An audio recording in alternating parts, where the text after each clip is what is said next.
Ladies and gentlemen, your hosts, Michael Wilkes,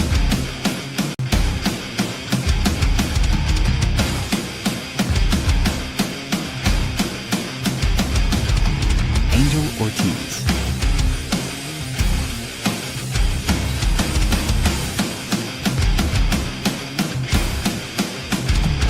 Dr. Chad,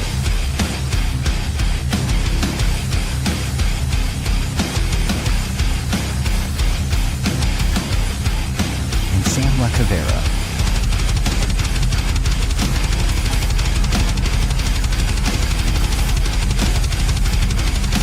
Go check out beardedbrowns.com and be sure to like, follow, and subscribe. Enjoy the show. What is up, everybody? What is up this beautiful, rainy, Northeast Ohio day? It's got the fall vibes written all over it. It's kind of like, go in your house and just wear a hoodie and just do nothing all day type vibes. But we're here. We're here to comfort you. We're your comfort food right now. We have a lot that we want to talk about. Obviously, the news that just broke, broke a couple hours ago. Joe Flacco got traded. We're going to get into some of the in-game talk, a recap of the Minnesota Vikings game. We got good, bad, and the ugly. Blame game, good, bad, and the ugly. Blame game. We're going to talk about the defense and the offense, what we like, what we didn't like. Of course, we're going to talk about Dylan Gabriel, what we like, what we didn't like. But first, obviously, guys, let's see. Also, we have a guest. Shane. Yeah, I was gonna. That's what I was trying to do. We have a guest, Shane. The Cleveland Ketchup Cam is fully loaded today with Shane. Chad had to work, so we brought in his substitute, Shane. The second reserve. The second, the third reserve after the fourth canceled. Yes. And then in some other good news, Sam should be back next week to join us as well, guys. So yes, Sam will be back. It's going to be, that's going to be a good show. Hopefully he's ready to go. Hopefully he's got his notepad of notes. Probably full. Handwritten. Probably full. Yeah, hopefully he gets that. But we're going to get right into it, fellas. We're going to talk about the Joe Flacco trade. It came out of nowhere, right? We were just sitting there at home. At work? At work. I get off at 1. So I was at home holding my son. And I texted as soon as I'm involved in this group from Browns Film Breakdown. So I kind of get the news sooner. And I was like, no, this is a joke. But I could take it as a joke because it's like a legitimate insider group. So I'm like, I heard a text Mike, Flacco got traded. I didn't know the details. I just wanted to be the first one to tell Mike. So, but then the news broke that they traded Joe Flacco and a 6th to the Bengals for a 5th round pick. Crazy, right, Mike? my phone went absolutely crazy when it happened. I'm like, man, why did I choose to do a podcast? Why did I choose? No, I'm kidding. Seriously, it was like the biggest breaking news that we've heard all year from the Cleveland Browns. It was, I don't want to say heartbreaking, but, you kind of brought the guy back to fill a void that we heavily needed, and it just didn't happen, unfortunately. So yeah, I have to be okay with it. I was kind of head scratched, honestly. They must have a plan. Or did Cincinnati want him that bad? Like, Cincinnati could have got anybody, right? Yeah, the problem with Cincinnati is they couldn't just get anybody because they don't spend money. So they had to get the cheapest quarterback available, which is Joe Flacco. Because Winston's out there still, but he would have cost, he's backup money. Real backup money. Russ too. Yeah, Russ would have cost. Yeah, real. And Cincinnati's cheaper than actually they're one of the cheapest NFL teams in the league. So they couldn't get anyone besides Joe, unfortunately. Fortunately for us, we ended up getting a 5th round pick out of it. So we got rid of Kenny, and you got a 5th round pick, and you got rid of Joe, and you got a 5th round pick. So your backup, your older men that you came in your vets with, you end up getting rid of them for 5th round picks, which, if you think about it, it's good. But at the same time, what was it? Here's how I feel about it. I can't even put in words. I'm kind of frustrated here. I understand Flacco did not turn out the way you thought he would, which I Right. knew I knew that. I could have told you Flacco wasn't going to be 2023 Flacco. He played worse than I had anticipated, though. But Agree. what were you, I wonder if this was I just wonder if this was the plan. Obviously, there was a point of time where you can be like, we're going to play Dylan here. And obviously, they played Dylan a little earlier than anticipated. So they thought to themselves, well, we're going to play Dylan. So now there's like 12 games left. So you're like, well, maybe we can do 6 for Dylan, 6 for Shador. And then whoever wins, right? Whoever's the best quarterback wins it at the end of the year. There'll be QB1 until we draft another quarterback or 2 next year. And then let them battle it out. Here's the thing. I called it. I said somewhere in between week 4 and 6 this was going to happen. It happened week 5. Perfect. Yeah. Perfect. Right? In week 6, he's gone.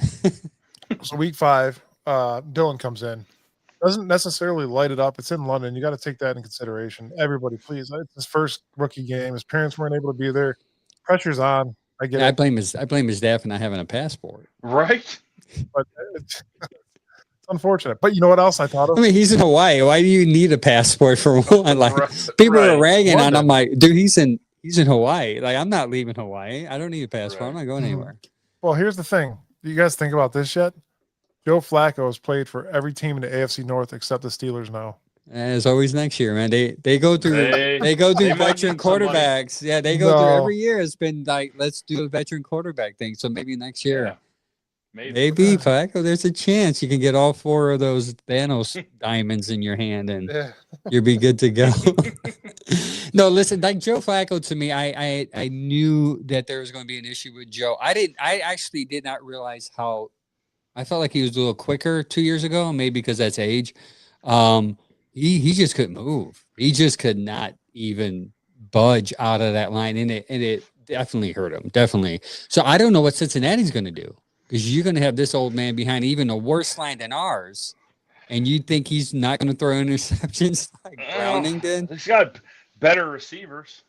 I mean, we're not talking about that, but I mean, he's got better weapons. He does have way better weapons there. Yes, I agree there. Jamar Chase and Higgins from Flacco. You better get him on quick slants. That's all. And right.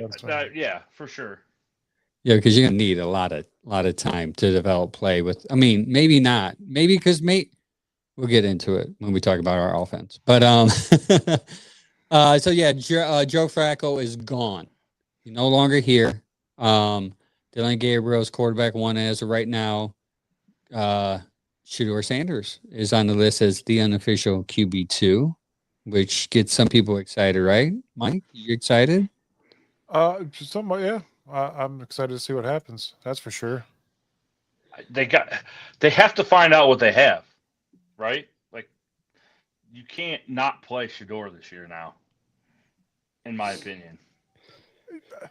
Here, all right. Depending on what happens with Dylan Gabriel,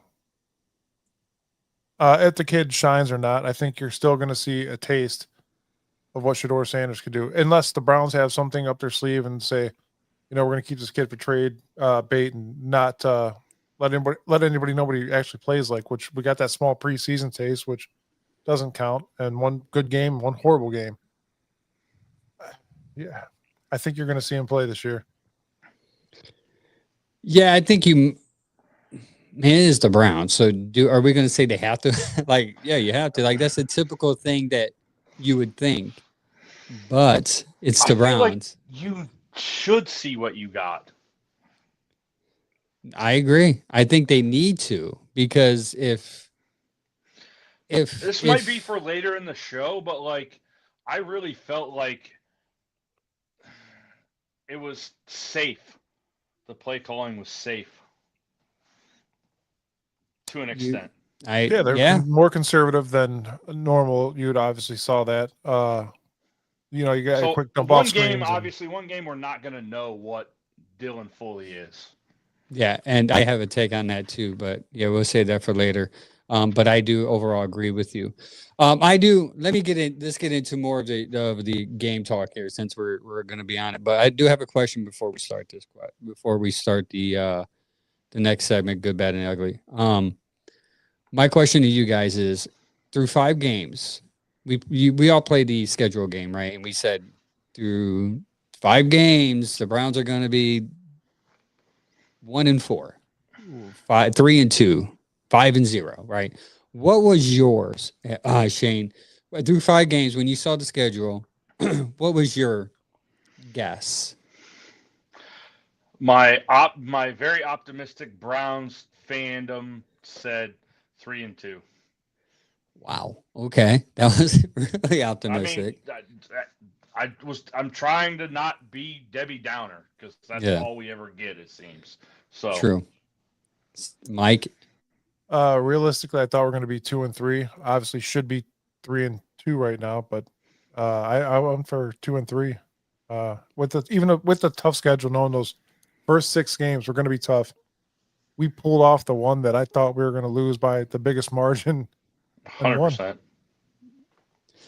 Yeah, I had them at 1-4, where they're at right now. My question, and Mike, can you?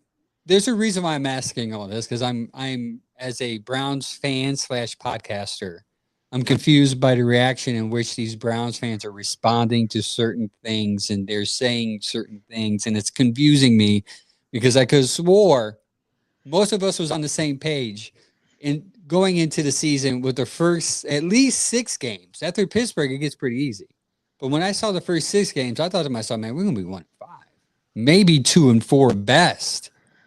And we put a poll on Twitter, and according to most of us Browns fans, okay, so 65% of us on this poll thought we would have 2 wins right now. And the rest thought, like Shane, 3 and higher. So my question is, why is all these fans mad? Why are we upset that the Browns are 1-4? Why are we asking for people to be fired? Why are we asking for a 3rd-string quarterback to start?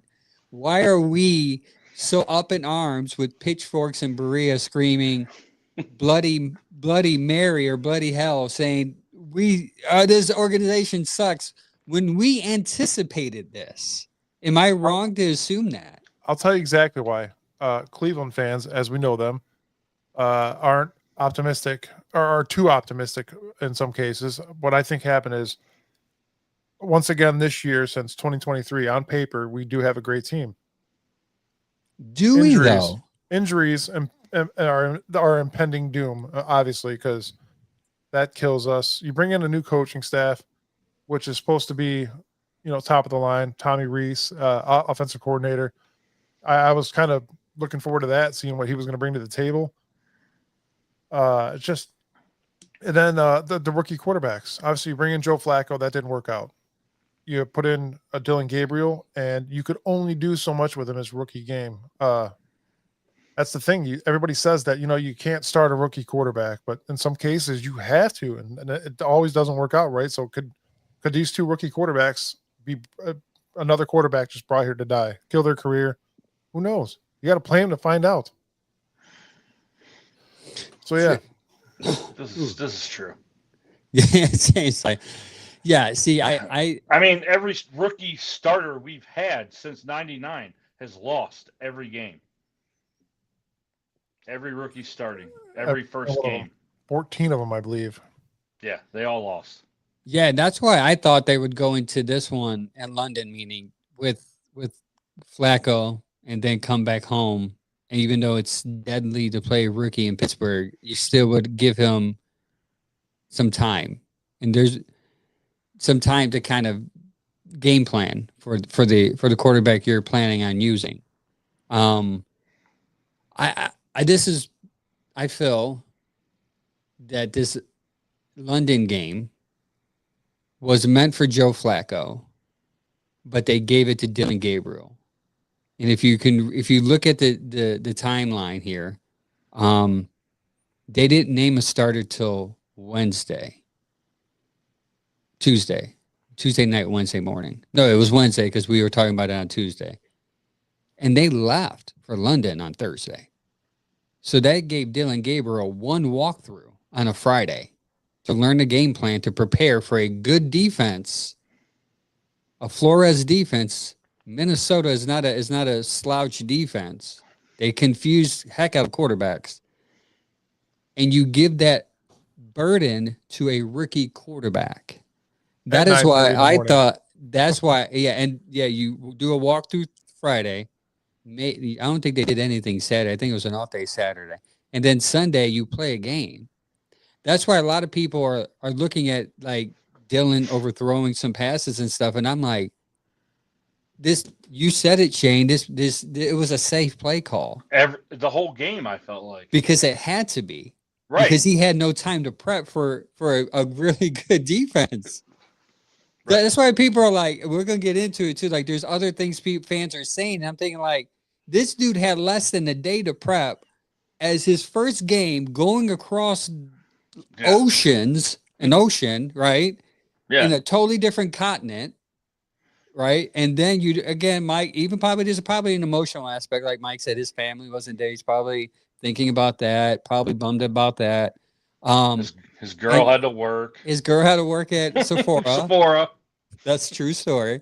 So you think that we as fans, and Mike, you hit the nail on the head. We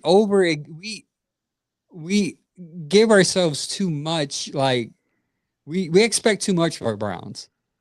Like what in our right mind did we think Dylan Gabriel on 1 day practice is going to beat a Brian Flores' defense who confuses even veterans, let alone a rookie?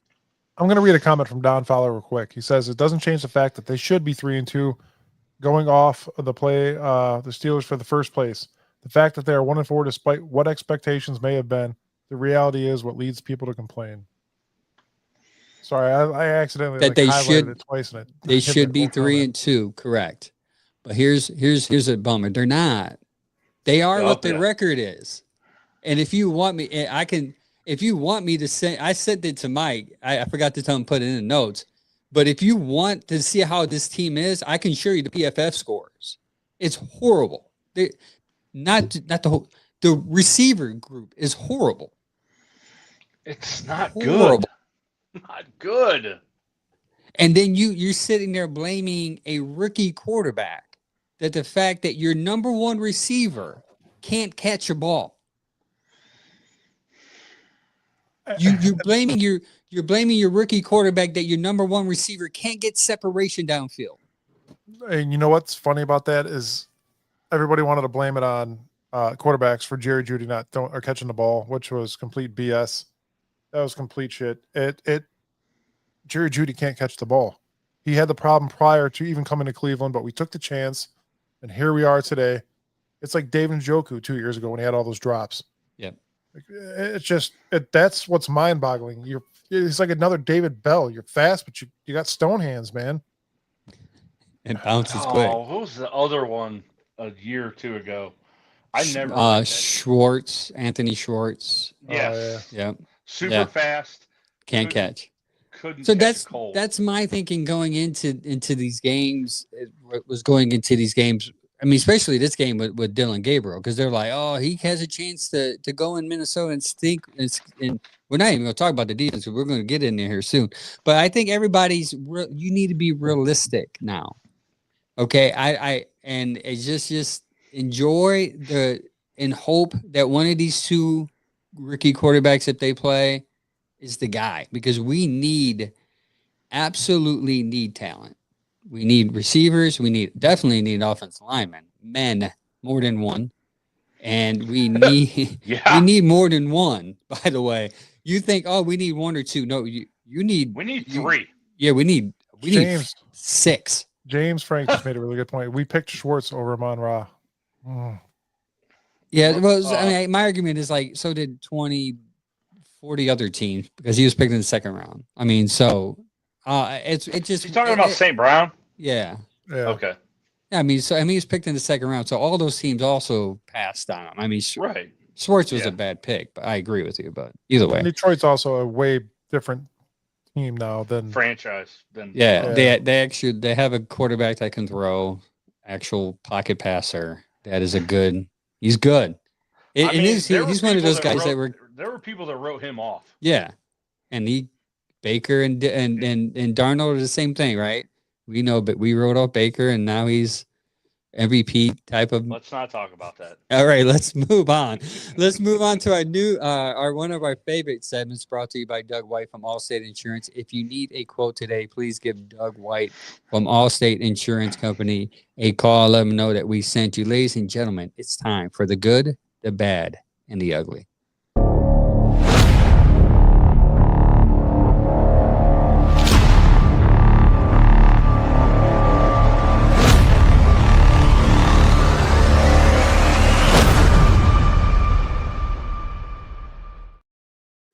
Good, bad, and ugly. Again, brought to you by Doug White from Allstate Insurance Agency. Thank you, Doug White, for sponsoring the show. Big shout out to you. Thanks. Appreciate it. Good. We're going to go with Shane. You're going to do the good. The good this week was Quinshon Judkins, 23 touches for 110 yards. His longest run was 32 yards. He could have had many more yards. Many penalties negated those. Many. He looks good, fellas. To me, I like the pick during the draft, and I like it now. We just need to get some offensive linemen to be good. I agree. On to me. The good, bad is obviously, what is the bad? I was going to do something. Actually, I want to bring up something about Q real quick. Junkins, Okay. According to ESPN research, Junkins is the first Browns rookie with 100 yards from scrimmage in consecutive games since the beloved Nick Chubb. 2018. Good old Nick Chubb. All right. Yeah, sorry. I brought up Baker and Chubb all in one way. Sucking to get out the thing. Hey, you want to know how you kill that? Deshaun Watson. Yeah. Dun, dun. Stop it. Stop it. People are leaving. The bad is the defensive front four. And I know we don't want to talk about it, but guys, the defensive front four was horrible. They went up against UDFAs, undrafted free agents, and they did not get any pressure. Matter of fact, I'll let you know right now that what is it at? Myles Garrett's pass rush or win rate was like at a 3%. Did not get anything. Nothing. The best person was Collins. Your rookie. Collins. Yeah, he had the better pass rush run rate, pressure rate. The Vikings literally. The big thing going into this week was, hey, Carson Wentz is statue. You should be able to get 6 sacks on him because Pittsburgh got 6 sacks on him. You should get 12. You have a better pass rush, right? No, not at all. It did not happen. As a matter of fact, no pressure happened to the point where they're probable. They literally drove 80 yards to win the game, and I'm not going to get into it because there's another segment for this, but the defense in the front four, you disappointed me because you had the opportunity to seal the game and you didn't. So that's my bad. I thought we were going to embarrass that offensive line with the two undrafted free agents on there. I thought it was going to be Myles Garrett and Mason Graham day all day, but it appeared not to be any of that. Instead, Malik Collins showed up. But I didn't see really much else. I didn't even have a chance to look at Carson had a bad game. The rookies on defense definitely had a bad game. Everyone had a bad game other than Collins, unfortunately. I was just going to say the same thing James Frank just said. Can we take one or two of both of those guys? Put them on our team? the undrafted free agents. Yes. I'm down. Do you? So here's the deal. So Schwartz, right? He seems to know how to play against teams that are okay, but when you get somebody like an O'Connell, like Kevin O'Connell, who's smart, he's forward thinking, he's innovative. Schwartz just seems to be like, what to do? Like you play man.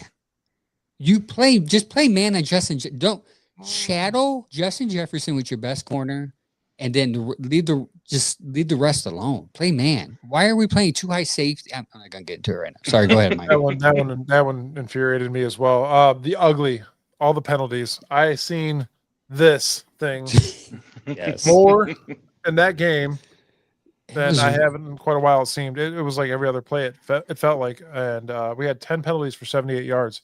That's almost a gimme touchdown, guys. It's just insane. With 10 penalties going into the fourth quarter with 30 seconds left in the lead, and you're up by 3, we should have won that game. That's the type of games that the guy comment said that you could be 3-2. Yeah, you could be but that shows not just the youth somehow. Not that we're the youngest team, but your impactful players are the youngest. Like you're relying on the middle linebacker who, who's his first year playing. He's 5 games in. You're relying on him to make impact plays. You're relying on a defensive tackle and Mason to make plays, and you're relying on so many undrafted free agents to even make plays. And sometimes games like this, when you have a forward-thinking coach like O'Connell, and you're like, you just can't just rely on it. You need veteran help. And then when your veterans suck, it's like you're screwed. Yeah. But yeah, undisciplined play. That came right back. It seemed like they were doing good for the first 4 games. And then this game, it maybe they were jet lag. I don't know. Maybe it's playing in London. They just weren't ready. And that's for the next segment. All right, let's go into the game recap. Brought to you by Bearded Bastards Barbecue Sauce. Go to beardedbastardsbarbecuesauce.com. Use the code Bearded15 and get 15% off your order. All right, guys, the defense. They forced 2 fumbles, gave up 349 total yards, 2 sacks for -8 yards. That is probably that is a lot of yards. All year. The worst all year. Yeah. I think our average was giving up 220 yards a game. And now you give up 349 total yards in one game against the Vikings.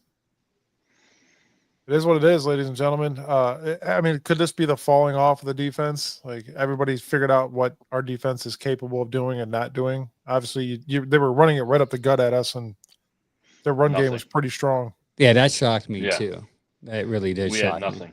And they had undrafted free agents up there blocking Mason and Collins and creating holes. That's crazy. It was confusing to me at first I'm like, oh, they normally do this in the first try. They let the guys run and they kind of tighten things up. But all game, I'm like, dang, what is going on here? They played.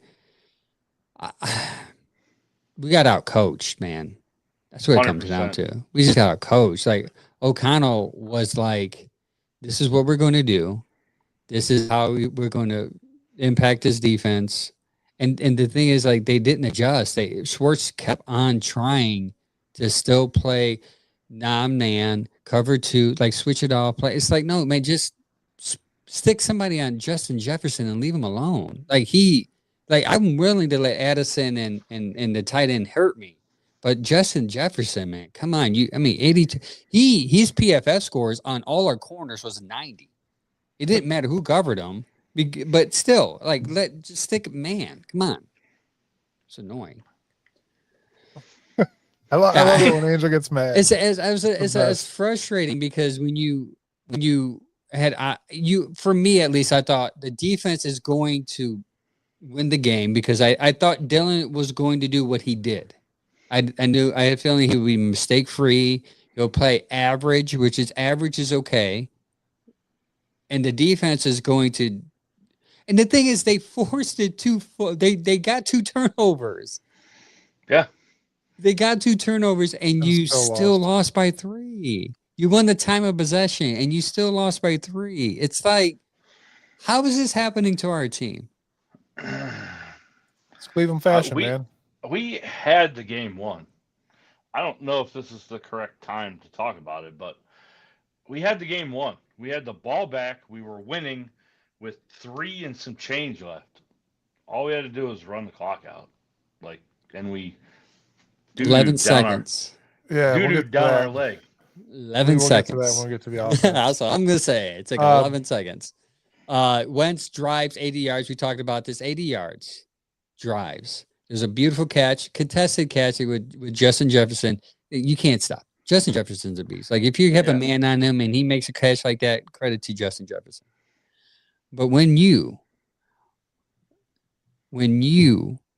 are you're Ward, you have, I don't know why Schwartz was not playing man that close to the end zone. He was playing 2 high safeties high for some reason. Don't know why. They're playing. I think they were kind of playing it safe, hoping that they would make a field goal and not go for the touchdown, which is stupid thinking anyway, because they're going to try to win the game. But communication not lined up right. Not in the right area at the right time. It's every game, whether it's an offensive lineman missing a block, a receiver missing a chip, somebody always is somewhere where they're not supposed to be, and a big play happens. And it screws us. Hence Ward not being where he should have been. He admitted it. I should have covered him more, pushed him toward the sideline, but I didn't. Or pushed him in, sorry, and I didn't. And I just failed. Just watch the ball sail over his head. It's like, it's like, what? How did he get that ball up that? And I don't think they expected Wentz to play that well, because I didn't, to be honest with you. And they could have had like 6 sacks on him, but for some reason, Wentz was like slipping out of the tackles, like he had grease on him. He had a bunch of rushing yards. I don't even remember what it was, but he had some yards. It was like 60 some yards. Yeah, it was insane. Yeah, we talked about the defense playing to offensive linemen because we got too excited. We went ahead of ourselves. So the game-winning play, Mike, you had that video you wanna set up for us? It's set up, ready to roll. Guys, pay attention to the left tackle this video, and you guys play say that we were it's just talking about. 0.00002 seconds early, but it would have been called on the Browns. Watch this. Touchdown! What? It's Browns defense to step up, make one of these game-changing plays. Browns defense to step up, make one of Browns defense to step up. Make Browns defense to step up. Browns defense to step up, make one of these game-changing plays. Come on, and then look at this. Look at that, Ward. Oh man. Yeah, you see that 33 was like, come on, man, that wasn't me. Why did you let him go? He was young.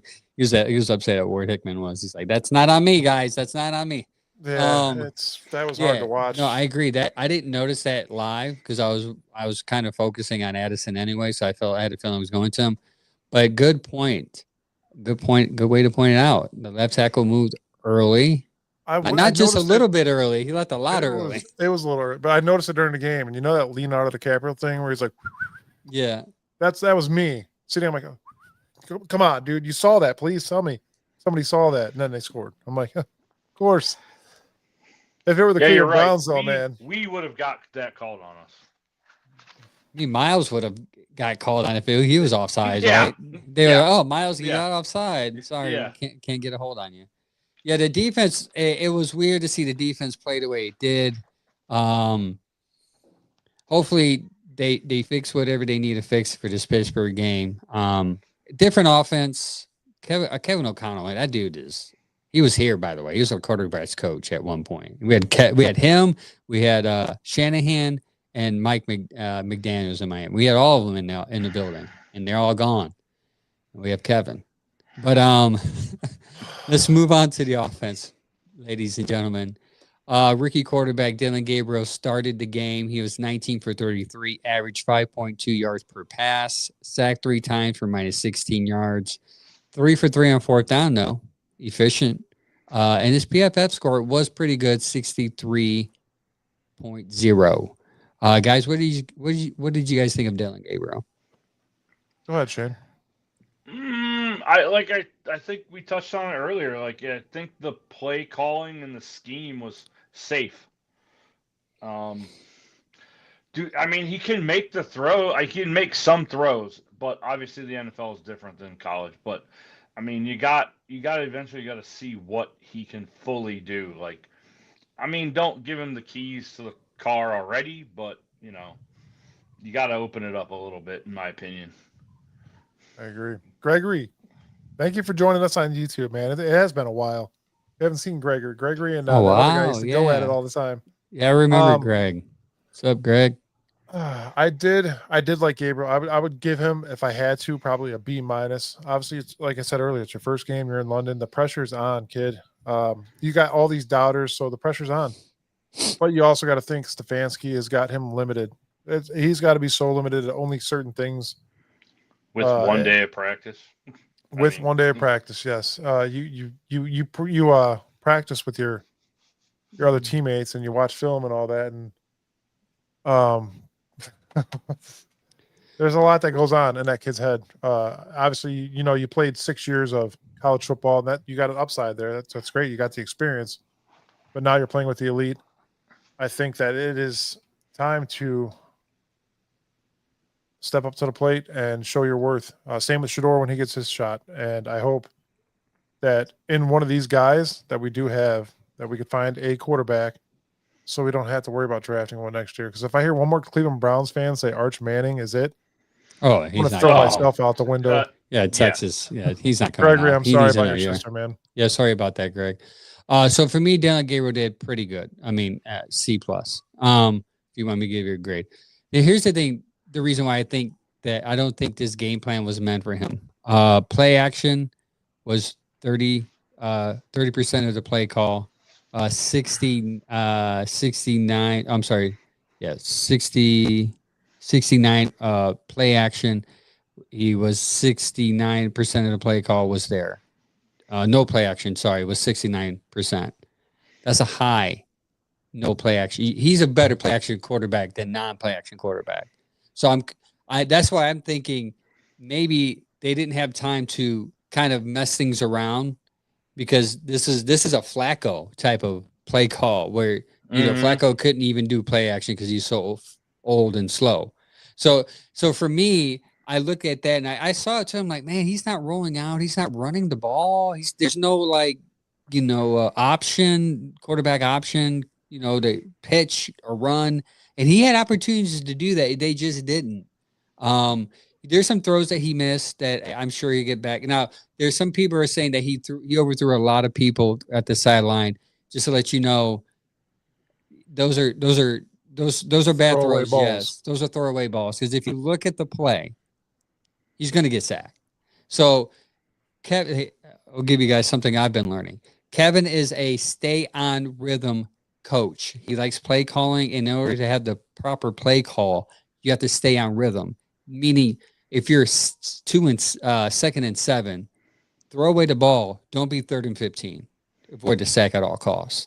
So most of his passes were I don't say most of them. Some of them were throwaways, which you still have to count anyways. But hopefully he'll learn and he'll fix that up. There was one wide open pass. David Njoku was up down the seam. Could have thrown to him for a touchdown. Didn't see him, but it's fine. I'm over it. But yeah, I think Dillon Gabriel did pretty well.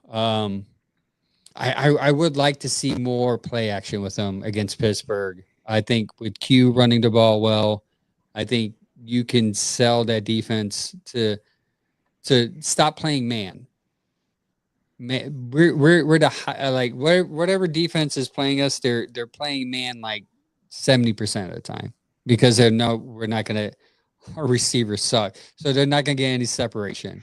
So they're playing man, they're playing safe, they're playing to stop the run. But if you stop that by play action, and if you run the ball, hopefully he runs the ball well, they'll open up pass plays, hopefully. Dillon Gabriel's play action did look well. I did see that first play, I believe was play action, and it looked weird because he didn't look like he wanted to do it, but he turned weird, and it was the first play, I believe. Yeah, I remember that. Yeah, I knew. Yeah, I remember that. He still made a completion. It just looked weird, but obviously he's not going to be, according to Chad, a what do you call that? A franchise quarterback right off the bat. You're not going to be able to tell that within one game. And everybody that wants to see Shedeur Sanders play, say something in the comments. I think it's going to happen. Yeah, no matter the it's heading that way. circumstances. Yes. Well, a question for you, hypothetical. If they're winning, and this division, they suck. Our division sucks this year. Now this is a big if. If you beat Pittsburgh, you're one game behind the division. If he keeps winning and playing well, even if he loses, do you still pull the plug after 6 games if you're in the division race with Dylan Gabriel? No. That's like, hold on. I want to. I want to. Throwing a flag on that. Would that be hard to do? Because you do, like, I agree. We talked about it. Like, you do kind of have to see what you have in Shedeur Sanders. But if you're in the middle of a division race, it's a big if, and he's playing well enough to win, he's not losing you games, do you keep him? It's exactly like Eric Metcalf said when we had him on the show. When we were talking about Joe Flacco, he said, start Joe Flacco, and if he's winning games, he's going to stay in. But if not, you're going to see somebody else. So, yeah, I think, obviously, if you're winning games, you keep the winning going. That's what you have to do. Yeah, my point was, like, I think the only thing that won't get Shedeur in. I didn't want to say that. That's all. Yeah, but I'm here saying it now. The only thing that won't get Shedeur in is if Dylan's actually winning and is not losing the game either. But guys, does that not give Shedeur a shot next year? And are we going to draft another quarterback is a question. I think I'm the type of man that you draft a quarterback till you get the guy you have. That's just me. I like Dylan. I tend to agree with what Chad's been saying because I kind of echo the same thing. I think he might be a great backup. I'm not totally sold right now 100% that he can be a starter. Now the good news is I have all season to figure out if he can change my feeling. But right now that's how I feel about it. That's why when I post something good about Dylan, people like come at me with Shedeur saying you hate Shedeur. It's like, dude, you don't even know how I feel. Like you didn't even ask me how I feel about Dylan. You're accusing me of liking him over Shedeur, which I like Shedeur a little more. I just think Dylan's more ready, and I think he can win now. That's why I say if you're in the playoff hunt, they might keep him in there. Look at. I mean, just obviously we have not seen Shedeur on the field in a real NFL game. If you base it merely off of what they've done in their past and in college, Dylan has played much better competition over the course of his college career than Shedeur Sanders has. I mean, that's many more you cannot say that, man. I'm just playing. I'm like, what do you mean? You can't say that, and then people are gonna just like, they're gonna cancel you. No, I agree with you. I agree with you. And I think that's what people are confused as saying, well, why ain't Shedeur playing it? Why is he the third string quarterback? But everything you just said is because his offense is not what Dylan played 6 years. He had like 4 or 5 different offenses he had to learn. So he knows the method of learning a quick offense quickly. Shedeur hasn't. He was with his dad. It was the same. His offense was based upon his skill set. If we can be honest with one another, when you play at Jacksonville State, the talent isn't the SEC or the Big 12. It's just not. And when you play in the Big 12 for 2 years, it's not as good as the Big 10 or the SEC. I mean, historically, I would say that because the Big 12, historically, no one plays defense. Yeah. So, I mean, I don't know. I just think that he needs a shot. I want to see Shedeur play. But right now, you have to go with Dylan and see what he fully can do. That is my opinion. Agree. Yeah, I agree. You go all in with Dylan. You draw up a game plan to his skill set. And you just say, this is what you're good at, do it. And Mike, you brought up a good point. You brought up Tommy Rees. Like, where's Tommy Rees in this offense? Because if Tommy Rees is in this offense, he's made it worse. He made it. You can't or he didn't do anything at all. He's either made it worse or it's the same as last year, which it would be worse because you brought him in thinking he's going to improve it. It's not improving. And we'll get more into that here shortly as well, because there's a certain person that might have a big say in that. So my question to you guys is, what's going on with Jerry Jeudy? For 5 drops in 5 games, leading the league right now in drops. He's not good. Someone just said you should put him in the slot in the chat. Gregory, you got to catch the ball. Like, you put him in the slot. If you throw a hot route to him, he's going to drop it. Like, that would scare me. That's the slots for people that can catch, right? Yeah. I mean, I think that's what that's for. Yeah, that would scare me, Dan. He would have completely redeemed himself somewhat if he would have caught that third down pass that was kind of low. I'll give that to him. But you have one job, dude. It's to catch a ball. You would have won the hearts back of Cleveland. He won my heart back for 10 seconds until I saw that it was an incomplete pass. Like, of course you use the ground, because God forbid you catch it with your hands. Yeah. It's bad. Havoc said, why are you guys talking about it? Sanders did play for 6 different offensive coordinators. I agree with that. Maybe him being here, being under the same OC will help him grow. We don't have the same talking points. We're just saying Dylan Gabriel right now is ahead of him because we're talking about Dylan Gabriel. I mean, because he started. That's why we're talking about Dylan Gabriel. He's the starting quarterback for the Cleveland Browns right now. And Shador Sanders is QB too. So here we go. I think Philly goes for that, James. I don't think they're trading AJ Brown. Yeah. I wouldn't say so. Not. I mean, he's had issues with Hurts, man. Him and Hurts since last year. I mean, they won a Super Bowl either way, but either way, they were having issues. He wants the ball. Yeah, he wants the ball. Is he gonna get the ball here? No. Right, why would he want to come here? Right. He's not gonna get the ball here right now. At least if you do, you'll catch it, hopefully. Guys, do we have a wide receiver issue? Yes. Plain as day. I think, my guy Jamari Thrash. I want to see him in more. Is he capable of doing what he did in college on an NFL team? I think he can. You got to put him out there to let it be known, though. And it's not. You see him out there. He made that one play where we went out of bounds right before the game ended, the last second. Great catch. The kid's, I swear, man, he's going to be good. I promise.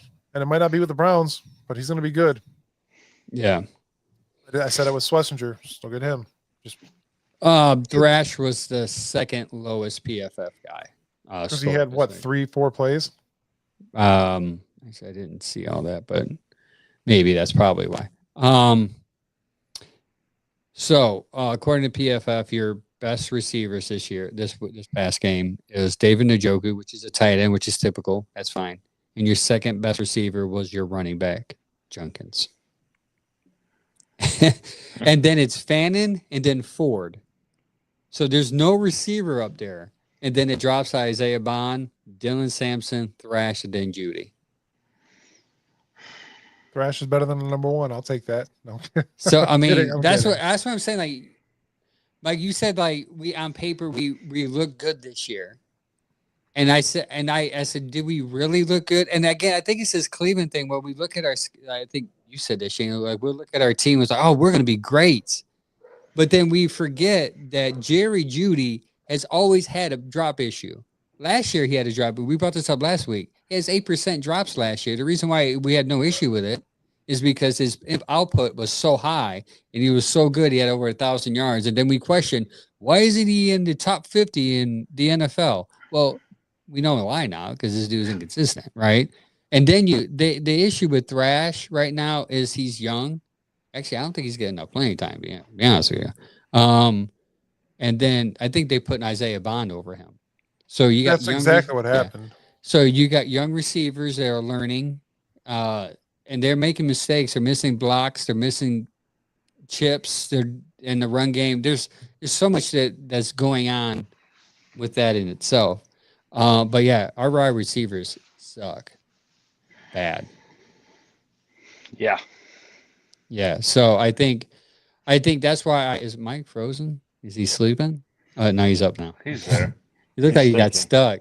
I might have. I opened up a giant PDF document. I opened up the Ourlads. Yeah, it was. It's been. Yeah, I think we need. I'm looking right now. By the way, Jags are 4-1. Who saw that coming? So that's going to be a low draft pick. I'm hoping maybe Tate would be there. You want to know why they won that game last night? It's because Shane watched till the half. That's why. I talked to Shane last night. He said he was watching it till halftime. And you can blame Shane on that. So if we don't get a nice first round pick this year, Shane's fault. Sticking to it. Yeah, Don said that Barry tried like hell to trade for a receiver. He did. So it's not that Barry's detriment. It's just like we thought we were good when Barry's like, we're not good, man. We need. I think that's why they were excited that Bond was cleared of his charges and he was able to sign. Too bad he wasn't here earlier because I think he would have been further along. For the full camp, yeah, that would have been great. Conklin is back. Did we see any difference with the line? No, it seemed worse. I think the reason why it seemed worse is because you had Cam Robinson, who you just signed, and Livingston was horrible. He's three penalties. He's atrocious. Huge penalties. It's atrocious, bros. But I did say that as far as pass blocking, Conklin was the highest graded pass blocker. So that's good. That's good. You want that. He's just playing with that. He's playing with one arm too. He's still not 100%. Yeah, he did have a brace on his elbow. Yeah. I saw that. Greg, we don't know what he did to his elbow. Greg, he asked, what did he actually do to his elbow? It happened at practice, and Browns are very quiet on injuries, so they're not going to come out and say it. It's good to see him back, though. I do want to say something real quick. I think who said it? Intel Plays. I'm glad they elevated Gage. Thrash deserves more reps. Gage has hands, and he is good on returns, which is a lot better than Carter. Because 100%. I seen him making some moves this week on the punt returns and all that, and I was kind of thrilled if he can bust it open a little bit more. Give that kid some time. He's going to be blowing it up here shortly. Yeah, I mean Conklin even graded out at a 63 with the run blocking. So I mean he had a pretty good. Hopefully he'll get his feet from under and get healthy and start blocking better. But here's the thing: you get your right tackle back, and now you got a left tackle issue again. Yeah, I think I agree with Don here. He said I think Cam Robinson should look better after a full week. Yeah, like we forget, like this dude he just got traded, and again going to London, and then you're like, hey, start at left tackle. It's like, did he start actually? Yeah, he did. He played the first 5 reps, and then they were like, all right, this dude ain't ready. Oops, my bad. We thought you were good. Yeah. No, I'm not good. Nah, man. I just got off the plane, dude. I took a taxi here. I just got off the boat. Yeah. Yeah. So I think the offensive line will look a little better with those 2 additions. Especially with Conklin playing better too. So here's a question that I think we're all waiting for. Where are we at with Kevin as head coach? Mike, you want to go first? I do like Kevin. I think overall he's a smart coach. I do. But this week, he completely defied everything and made himself look like a fool. He did it himself. He brought it upon himself. The stupid timeouts. Why are you not running the ball to run the clock? You ran 9 seconds off and just completely abolished that game. That's what you did. Yeah. I think this by far is his worst coaching strategy that I've ever seen in the 2-minute drill ever. It might be the worst I've ever seen in any coach since watching football. To be honest, that was horrible. I think it was. It could have been worse, I guess. But I mean, it could have been. You could have scored 3 points. It would have been worse. I was actually texting James Frank, and he's like, "Dude, we need a field goal." And I'm like, "Bro, they just went up by 4. We need a touchdown." Yeah, we need a touchdown. He's like, "Oh, damn it!" It's like, do the math, man. You're gonna lose by 1 for field goal. We can't math while watching the Browns game. It's just impossible. No, you gotta.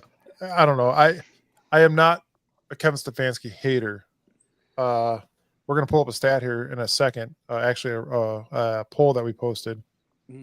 But you guys go ahead first. Shane, we had the game won. Like I understand it can be difficult to get a first down, but you at least should have ran the ball on 3rd down to try to run the clock. I mean, it's just 11 seconds that's not acceptable to me. It's not acceptable. When you have the game, when you're winning the game with the ball and under 3.5 minutes, figure it out. Like, you're a professional team. Figure it out. I'm over that part of it. Like, Kevin's got to do better. Yeah. Somebody, whoever's calling the plays, I don't know. Something has to give. I'm probably one of the biggest Kevin fans on the show. I'm a Kevin apologist, but I'm getting there, guys. I'm getting to the point where I'm like, we might have to do something here. And the stats show it. 4-18 since 2024. 1 win since the end of November of 2024. 15 points per game in 2024, and it has dropped so far to 14.5 points per game. The offense isn't getting better. It got worse. I don't know how. I didn't think it can happen. 2025, where our passing game was 208 yards. We increased a little bit with 228 this year. No, actually 228 last year, 208 this year. That's what happens when you throw the ball 44 times with Joe Flacco, though. 40, yeah, I agree 100%. 20 average 39 pass attempts last year. You're at 41 pass attempts this year through 4 games. Well, now obviously 5 games is going to be a little more, but I not just that, but where's the creativity? Kevin had creativity in years ago where he would motion and then play action and then like zigzag his receivers. It just seems too plain to me. As a matter of fact, the defenses know what they seem to be doing. And I don't understand. And now I'm confused because I think to myself, well, like we ask ourselves, like, where's the Tommy Reese aspect of this offense? We were told this guy's a young up and comer. Where is the creativity? I'll tell you where it went. It should be even more creative. It went right into Sean Watson's wallet because we adjusted a playbook to play for him in shotgun at majority of the time. Not a whole lot of play action because he doesn't like play action. He's not good with play action. I didn't want to bring the dude up, but here we are. We're talking about it. And this dude might still have a chance to still be the quarterback. Unfortunately, it sucks. And it's my question to you guys real quick. I'm going to get this out. If Deshaun were to come in and completely light it up and win the division, what would happen? No.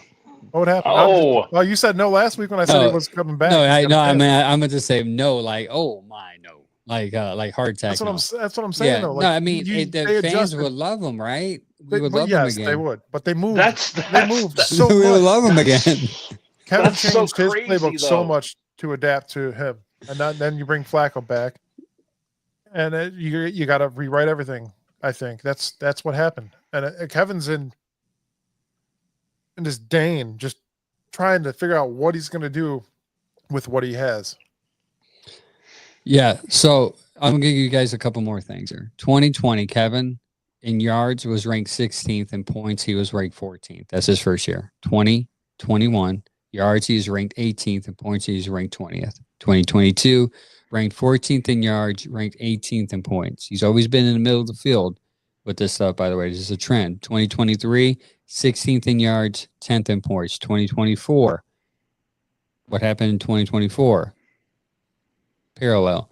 Yards, 28th. Points, dead last. And this year, yards are 27th, and in points, they're tied for 31st. We are getting worse offensively each year under Kevin, and that is a trend. And as a stats man, I can no longer stand to sit there and keep on saying, well, maybe Kevin isn't the issue, when clearly the issue is if you have an offensive coach and your offense sucks, it has to be the offensive guy that's calling plays and drawing up plays and making the plays. I mean, you saw it last year when he handed over the playbook. He did. He handed it over for what, 3 games? Yeah, and they fired him. Yeah, I mean, I just right now I'm okay. I'm like, all right, Kevin, we need you to.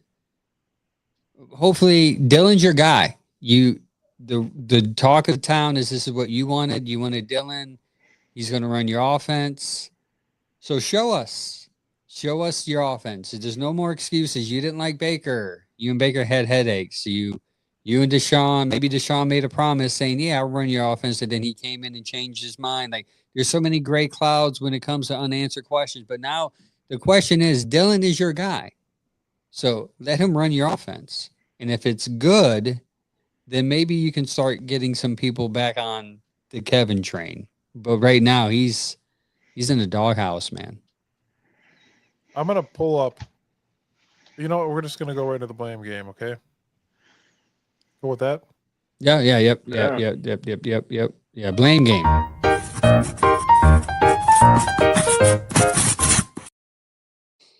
So we put up a poll on Twitter asking who you would blame for this loss. And that's what we're going to do for every loss from now on. It's going to be a thing that we have coming up every week.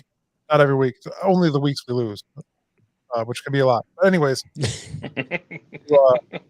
this for every loss. Who's to blame for this loss? And you people over there on the Twitter world, 80%. 80% said Kevin Stefanski.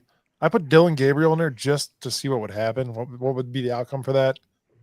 2%, man. That's still his fault. Yeah, 14% said blamed penalties. Which 2% people blamed the rookie quarterback going overseas and blaming him for the loss. That's crazy. everybody is. I mean, I was thinking offensive line and penalties. Obviously, that slows down the momentum of the game. That slows down everything for your offense. Yeah. And I thought that was a big one, but 4%. Penalties did kill us. Dylan Gabriel, I'm not going to say killed us. It's his rookie debut.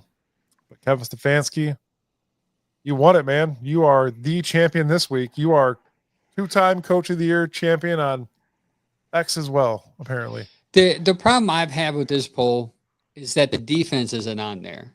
Because I would credit the defense a little more than I would credit Dylan Gabriel for the loss. Because I didn't even think Dylan should have been on the list. And the fact that two people pointed at him when he did nothing to lose it. He didn't throw an interception. He threw 2 touchdowns. And by the way, that's the first quarterback since maybe I forgot what quarterback I had it down that threw 2 touchdown passes on the Brian Flores defense in like 5-6 years. So the fact that he threw 2 touchdowns on that tough offense, which going into it, they're going to say, oh, he's going to confuse him. He's going to confuse Dylan Gabriel, and he still threw 2 touchdowns. I mean, I think that should give him some more love than you putting 2% down. But I agree. I get what people are saying. Like, I'm going to blame Kevin because Shane's right. The timeouts, 11 seconds. You should have ran the clock out more. But if I was to tell you guys, you have 2 minutes left. Don't do it, Angel. Defense is on the field. Carson Wentz is the quarterback. You have a 3-point lead, and they have to march 80 yards down the field to score a touchdown to win. Would you guys say, oh, we got this? We're going to win because our defense is going to hold them. Right? Yeah, obviously. Right? Yeah, facts. Yes, because our defense up to this point has been lights out. Number 1 defense in the league. Number 1's defense in the league. This is why I put it more in the defense than even Kevin. Kevin put you in the lead by 3 points. Granted, he made some stupid plays. It probably could have got you 24 points, whatever. But you still were in the game. Your defense, though they've been lights out all season, the moment where you have to show that you're the number 1 defense is in that moment there. That was your moment. You allow Carson Wentz to march down the field 80 yards, and he threw a pass. It wasn't a run. It wasn't a dump pass. He read your defense and said, oh, he screwed up. Let me throw it over him. Your best corner, by the way. Why are we totally, sure, yes, our defense was gas, sure. Whatever. It's always a reason. But Baltimore's defense, long time ago, won the Super Bowl with a friggin' below average quarterback. I'm sure they were gassed. Listen, I'm tired of hearing the gas excuse. They're gassed. They're off the field more than they were on it. Look at the time of possession. They had time to rest. It was about You're also very deep at the defensive tackle. You change people out all the time. They weren't gassed. That's a lame excuse. Your defense is the best. Kevin's mind was this. I'm putting my game. Our defense is going to win this game because they're the best unit on our team. and they failed. In my opinion. Am I wrong? No, you're not. You're Well, not we are. wrong. I still want to hang it on. You had the ball, and I don't know. You're right, though, Angel. You're right. The defense should have stopped them if we have the number one defense, but they didn't. Yeah, and Havoc saying the offense did nothing in the fourth quarter. 100% right. They didn't. Right. Kevin, I'm not saying Kevin's not to blame also. I'm not saying that it's 50-50 in my mind. Kevin should have kept the ball longer, run the ball, run the clock down. But at the same time, you have a rookie quarterback that's playing against a tough defense. You were in the position, 17, you're up by 3 with 2 minutes left. Like, that was a winnable game with the best defense in the league. You have to win. And this is what's frustrating about this team is your defense is great besides when they need to be great. Those moments, it's what separates you from like the greatest to great. Sure, they're good. They're good right now. They're great. But let's see what they do against Aaron Rodgers. And if he has 2 minutes and he's in a scoring drive to win the game, can we stop him? Which very well could happen. Yeah, your defense is not going to stop every drive, bro. You're Aaron right. Rodgers. But they have to stop the game-winning drive. Aaron Rodgers, look up his completion rate for game-winning drives, and it is insane. The dude has gotten. I'm not going to say lucky. Yeah, that's what worries me. That's what I'm saying. Like he's a smart quarterback. He's old. Is it 75%, Mike? I do not know. I didn't look it up, but we were just talking about it, so I brought it up. I can look it up though. So the question is Kevin on the hot seat? Yes. I say no, and this is why. The fact that they traded Joe Flacco tells me he's not in the hot seat because it's his job now to get 2 rookie quarterbacks ready.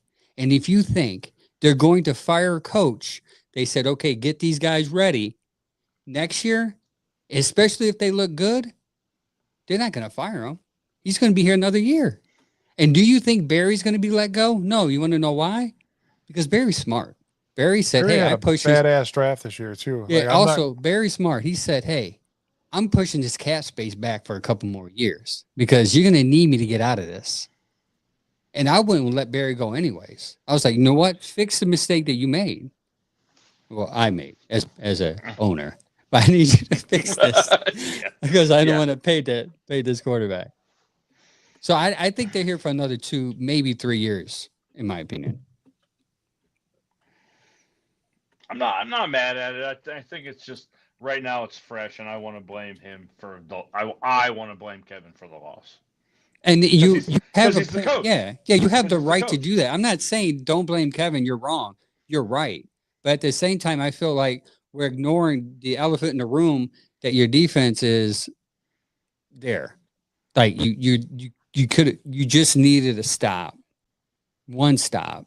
Yeah, and not wrong. You could not do that. 36 game-winning drives, 2 postseason game-winning drives for Aaron Rodgers.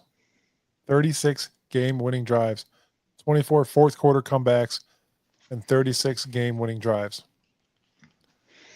That is Pro Football Reference. Thank you. Yeah. He's got good receivers there. They're no slouches, and Johnson's a pretty decent. Ken Johnson's a pretty decent rookie quarterback. He's no Q right now, at least. Mm-hmm. I mean, Rodgers finds ways to win, and that's why when people said Rodgers going to Pittsburgh, they laugh. I'm like, in Pittsburgh, they're good. They got their quarterback. They got good talent there. And Tomlin knows how to coach. I'll go there and put up 300 yards passing for some reason. Tomlin just, whoever goes there is gold. I mean, Russell Wilson looked pretty decent there last year. Look at him now. Oh, and James Frank, Myles Garrett is going to put Rodgers on a tombstone. I hope so, man. I hope so. I hope that they take what happened in this game where they're humiliated with the front offensive line of the undrafted free agents and use it as motivation against Pittsburgh. They go in there and kill it and just beat them. Beat them Harry- with the Harry rookie says- quarterback. Beat them with everything they have.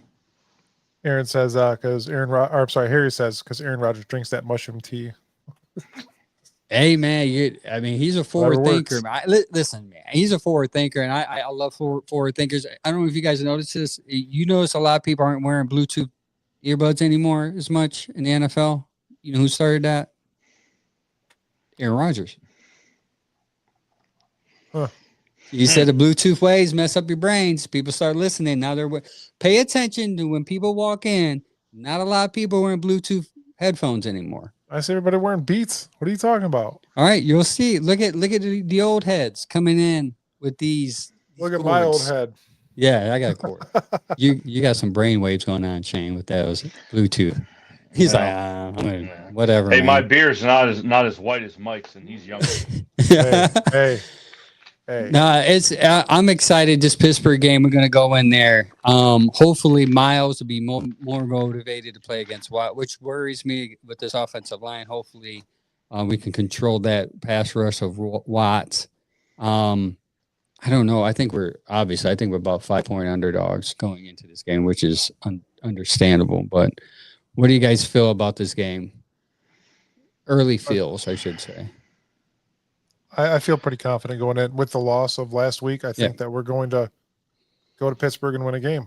As long as these receivers can get their head out of their ass and the line does what they need to do, I think Dylan Gabriel will have a better game as well. I think you're going to see Dylan Gabriel scrambling more if he needs to evade the pocket or get out of the pocket, which I do want to see. The guy's quick. He can get out of there and make a play happen. That's what we need. So I think that we're going to pull it off, and I want to say 24 to 17 Browns. Oh, we're gonna go over 17 points. That's good. That's a good thing. Franchise, because if you go over 14 points as a Cleveland Browns quarterback, you are considered a franchise quarterback. I'm hoping Q runs the ball more. Dylan is Dylan, and they roll him out. They do the option where he runs or hands it off. I mean, there's so many things they can do to protect him. Roll him out like they did Baker, so he can see downfield if he's having a hard time seeing over the line. I expect this game to be better, even though it was close against Minnesota. I don't think it's going to be a blowout, but I do think Pittsburgh wins by 3, unfortunately, because we don't ever win in Pittsburgh. I'm never picking them to beat Pittsburgh again, in Pittsburgh at least. It's going to be a close game, I feel. I mean, I don't think we're going to win. If we win, great. There's some Pittsburgh fans that don't think they're going to win. So, I mean, really, we got that going for us. I wonder why they think that. Aaron Rodgers is, I mean, they've been pretty streaky. Maybe they're due for a loss here. I don't know. Coming off a bye, I mean. Yeah.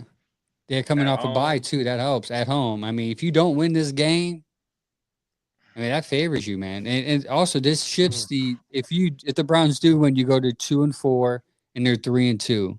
You're within striking distance. Miami at home after that.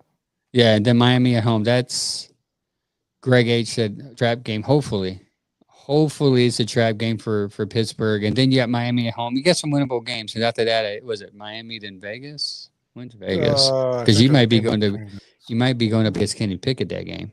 Did you make a prediction, Angel? Yeah, I didn't say the score. I would say we can't score over 17 points. So I'll say 18-15. Wow, really? Yeah, we're not going to score over until I see us go over 17 points. I'm never guessing we're going to go over 17 points until I see it. Man. Go ahead. I can't with Angel today. He's like a jokester. Too much. Let's go 21-18 Browns. You guys are very encouraging.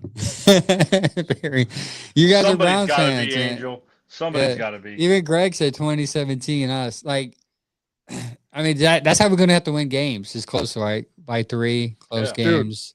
Dude, the rookies are going to have a game. Quinshon Judkins, probably 2 touchdowns. Mark my words, okay? So that's Dylan 14 Gabriel. of your 21 points. Dylan Gabriel, 1 touchdown pass to Thrash. No, I wish. He said Mike's throwing off his This fantasy game there. If I call this right now, I'm playing the lottery next week. That's for damn sure.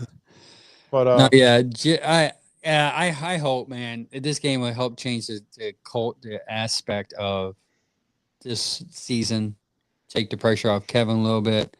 It actually will kick a little cred to Dylan for winning in Pittsburgh, something that hasn't been done in not just Cleveland since 2008, a regular season game. I know we won the COVID playoff game there, but it would be great to see, man. And this Tuesday show would just be like, whatever, man. We're not going to do notes. We're just going to celebrate. And really quick, before we're talking about celebrating, before we do the Alpha Dog of the Week, this Thursday, everybody, ladies and gentlemen, thank you to all of you that watch the show and support us. We will be at the Science Center for Scene's Cleveland Best Sports Podcast. We won that. We will be there Thursday, celebrating with all the other Cleveland's best people. It's going to be a fun event, I'm sure. You guys, they do sell tickets. They sell tickets to the event if you want to come and celebrate with us. They're pretty pricey, but it's worth it to hang out with us. Food and to see Mike in a sports jacket, right? I'm not even going to talk about that sports jacket right now. Mike's going to be in a sports jacket. Havoc's the same way. I'm with you, Havoc. You're making fun of me all stream, but we're thinking the same. I'm picking the Browns to go under 20 every week. Easy money. I agree 100%. Hold on, I had it pulled up here too. Where'd it go? But yeah, we'll be there. Pittsburgh's a 5.5 point favorite right now. 5.5. I called it. I didn't even look at it. I knew it was 5. So yeah, we're going to be there. It's fun. Thank you. Cleveland Catch-Up's going to be. It's going to be cool there. One of our sponsors.